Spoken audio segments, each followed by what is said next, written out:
देश भर में आज नेताजी सुभाष चंद्र बोस की जयंती बड़े धूमधाम से मनाई गई। हरियाणा में भी जगह जगह कार्यक्रम हुए। अंबाला में भी सुभाष चंद्र बोस पार्क में कार्यक्रम का आयोजन किया गया और इस मौके पर हरियाणा के गृह मंत्री अनिल विज भी कार्यक्रम में शामिल हुए। अनिल विज ने कहा कि गांधी और नेहरू के नाम से तो पूरा हिंदुस्तान भरा पड़ा है, लेकिन आज़ादी में नेताजी सुभाष चंद्र बोस जैसे वीरों का बहुत योगदान रहा है।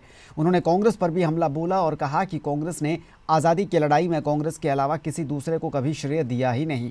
उन्होंने कहा कि कांग्रेस हमेशा कहती रहती है कि दे दी हमें आज़ादी बिना खड़क बिना ढाल, साबरमती के संत तूने कर दिया कमाल। विज ने कहा कि जब हम बिना खड़क और बिना ढाल जैसे शब्दों का इस्तेमाल करते हैं तो हम भगत सिंह, राजगुरु और सुखदेव जैसे वीरों की कुर्बानियों का अपमान करते हैं, जबकि आज़ादी में इन जैसे हजारों वीरों का भी अहम योगदान रहा है। सुभाष चंद्र बोस की जयंती है और सन 2000 में हम नियमित तौर पर इसको मनाते हैं। कांग्रेस ने अपने सिवा दूसरों को कभी आजादी का श्रेय नहीं दिया। ये तो आज तक यही नाचते हैं, ले दी हमें आजादी बिना खड़क बिना ढाल, साबरमती के संत तूने कर दिया कमाल। साबरमती के संत ने कमाल कर दिया है, उनको मैं प्रणाम करता हूं। लेकिन बिना खड़क बिना ढाल कहकर जिन्होंने अपनी कुर्बानियां दी, हम उनका अपमान करते हैं। 26,000 सैनिक को आजाद हिंद फौज के शहीद हुए।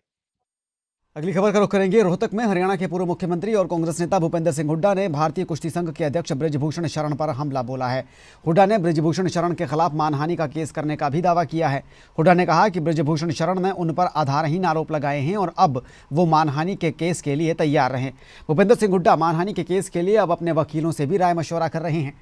बीते दिनों भारतीय कुश्ती संघ के अध्यक्ष बृजभूषण शरण ने अपने ऊपर पहलवानों द्वारा लगाए गए यौन शोषण के आरोपों के लिए भूपेंद्र हुड्डा और सांसद दीपेंद्र हुड्डा की साजिश बताई थी। इसका जवाब देते हुए भूपेंद्र हुड्डा ने बृजभूषण शरण को सीधी चेतावनी दी है और मानहानि के केस के लिए तैयार रहने के लिए कहा है। उन्होंने कहा कि मानहानि का केस करने के लिए हम अपने वकीलों से राय ले रहे हैं। हम बेटियों का सम्मान करने वाले लोग हैं और बृजभूषण शरण ने हमारा नाम बेवजह लिया है। हुड्डा ने कहा कि इस मामले में निष्पक्ष जांच होनी चाहिए। लेकिन निष्पक्ष जांच होनी चाहिए। इसमें मैंने पहले भी कहा था कि ये हमारे देश के गौरव हैं।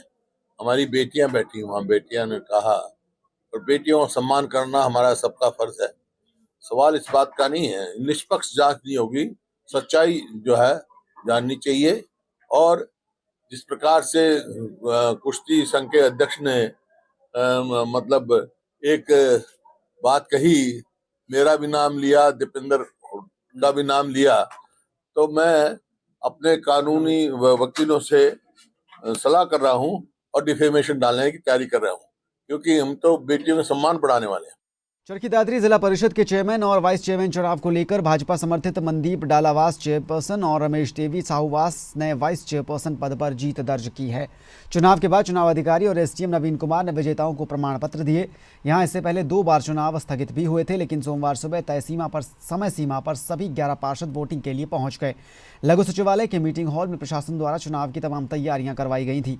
एसडीएम नवीन कुमार की देखरेख में चेयरपर्सन पद के लिए बीजेपी समर्थित मनदीप डालावास और जेजेपी समर्थित रविंदर सांगवान ने फॉर्म अप्लाई किया और ये चुनाव करवाया गया। एसडीएम नवीन कुमार ने चुनाव के बाद बताया कि मनदीप डालावास ने 6 वोट से रविंदर सांगवान को 1 वोट से हराकर जीत दर्ज की है। वहीं रमेश साहूवास वाइस चेयरपर्सन पद के लिए निर्विरोध चुनी गई हैं। मैं बीजेपी समर्थित कैंडिडेट हूं और बहुत ही अच्छे माहौल में अच्छे से सौहार्द से इलेक्शन हुआ है। तो क्या आपका वो रहेगा मोटिव आगे?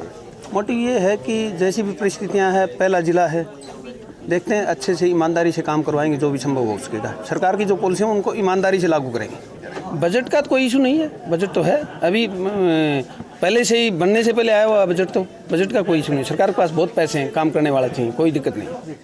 और जैसा कि आपको पता है कि आज जिला परिषद के प्रेसिडेंट और वाइस प्रेसिडेंट के इलेक्शन की डेट जो थी वो तय थी, तो हमने नियमानुसार इलेक्शन कराया और उसमें चेयरमैन पद के लिए मनदीप डालावास जी और रविंदर जी ने नामांकन किया और 11 वैध वोट पड़े उसमें, जिसमें से 6 वोट जो हैं वो मनदीप डालावास के पक्ष में पड़े और 5 वोट जो हैं वो रविंदर जी के पक्ष में पड़े।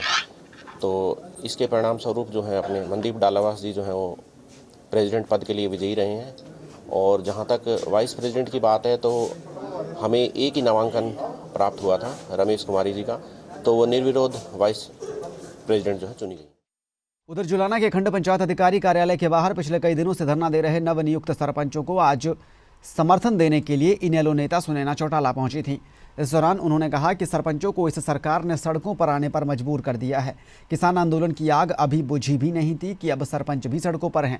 उन्होंने कहा कि जिस तरह से मध्य प्रदेश और राजस्थान में ई टेंडरिंग का विरोध हुआ और इस सरकार को घुटनों के बल आना पड़ा, उसी तरह अब हरियाणा में भी सरपंच अपनी एकजुटता दिखा रहे हैं।